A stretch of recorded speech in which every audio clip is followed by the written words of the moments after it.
Hello and welcome. It's an honor to have you all here at SEK-Ciudalcampo, especially as we celebrate our 50th anniversary. SEK Education Group was the first in Spain to offer the International Baccalaureate, so this is a very special moment for all of us, to celebrate both our anniversary, shared story, and the future of our education together. Thank you for joining us. So, Mr. Heinonen, how do you see the impact of early adopters like SEK, for instance, in the global growth of the IB? Very central. Because of course, if we don't have the early adopters, then there is no continuum. And the ones that are taking the first steps are the ones also who have maybe taken the biggest risks and needed to have the courage to do something different. And as we're seeing now in Spain, for example, that both on the private sector and also the public sector, IB schools, the number of IB schools is growing quite rapidly. Yep. You have visited the IB schools all around the world. What makes a school truly embody the IB philosophy beyond the program itself?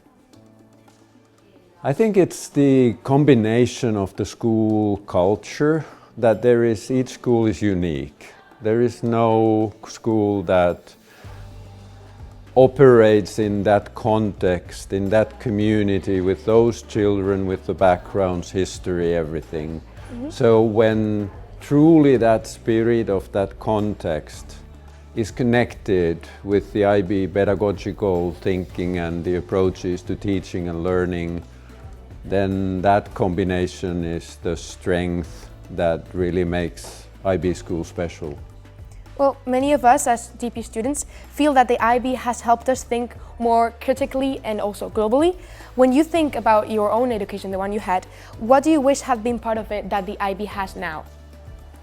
Well, my very first answer is TOK. If I would have gone through the TOK in my youth, I would have avoided a lot of confusion in my head during the later years. So I had to learn it my own way. Yeah. And that has taken a lot of time and effort. So that's one element. Maybe another element, which I think is very special in the IB program, is the idea of service, of doing something good for the community, like we just heard excellent examples that you and your peers in the school have been doing. Quite often education systems there's the question that what does the education give to me? But the idea of asking that, what is the world asking from me to do? That what can I contribute to the well-being of the community around us? Yeah, that's definitely something that other programs don't have. Exactly. The IB aims to educate for a better world. That's one of their missions. In your view, what is the greatest challenge for young people today to make that vision true? I think it's the question of having the hope for a better future and trusting it and taking the action to do what you can make a difference for the better world. That we are of course very aware of the well-being challenges that young generations are having these days on trying to make sense of the world where they are living in, with also a lot of global challenges that might feel sometimes quite kind of depressing to see happening around.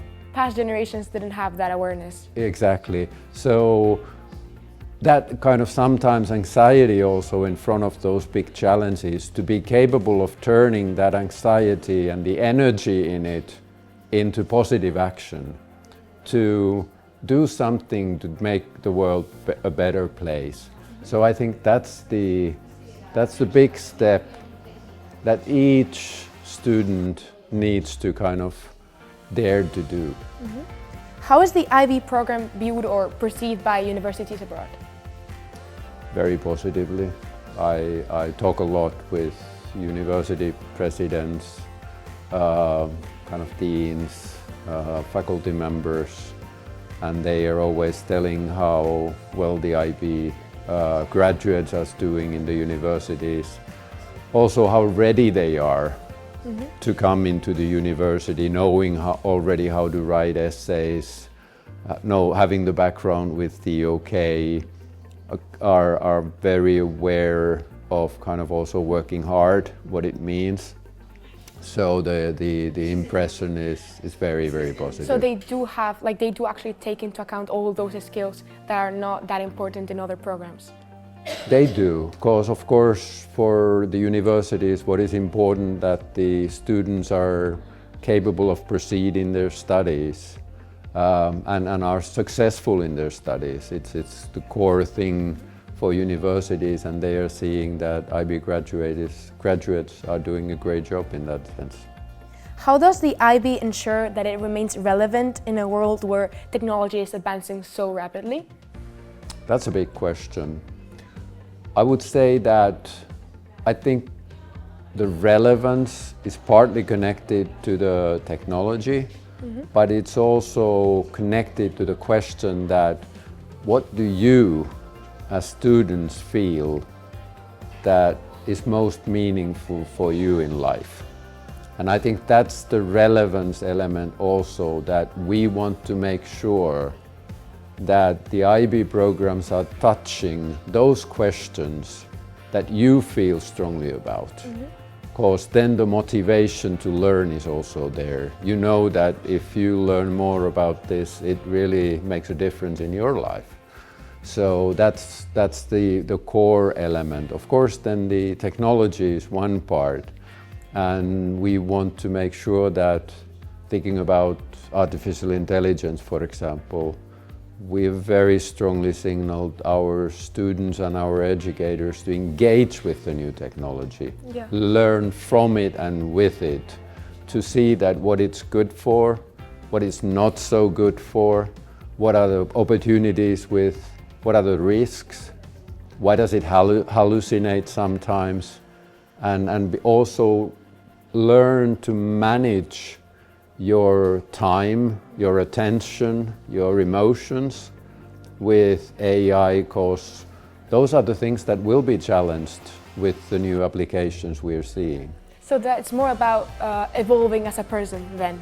Exactly, it is, because we need to remember that we need more humanity in this world, not less of it because of technology. And technology can also help us to find the strengths, the important things, what it means to be human.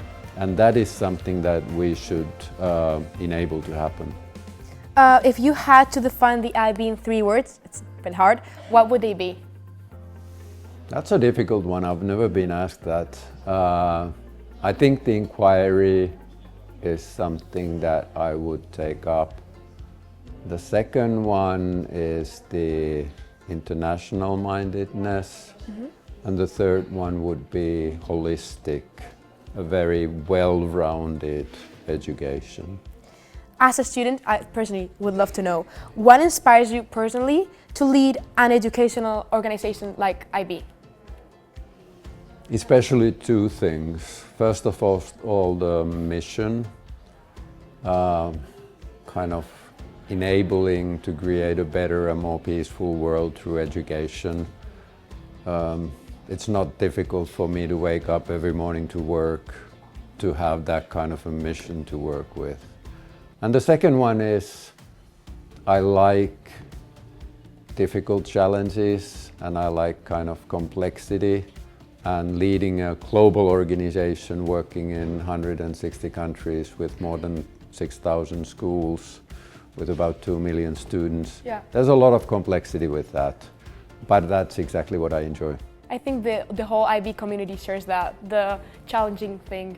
Yeah? Sure, exactly. If you could give one piece of advice to those of us in the IB, what would it be? Sorry, to whom? To all of us. To all of you. I think the thing is that we should use the power of the whole community. That there's the old African saying that you need the whole village to educate the child.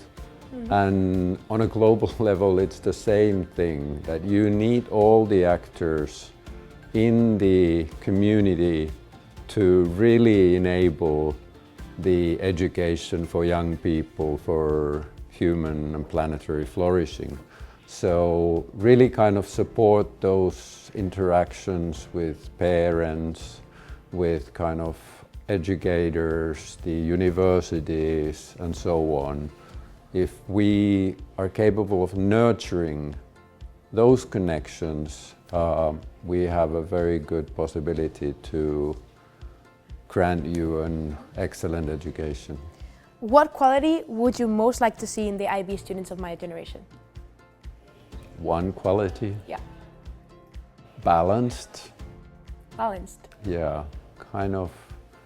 Because I think that balanced is something that is important in many of the other kind of qualities, because if you go to the extremes, you often neglect something valuable. So having that balanced mind is very important. Okay. Thank you very much, Mr. Heinonen, for sharing your time and all your visions with us. And it's been a privilege to celebrate this with you and to keep building on our shared commitment to an education that inspires and transforms. So thank you very much. Thank you very much, and congratulations to you also as a member of the celebrating school. Thank you.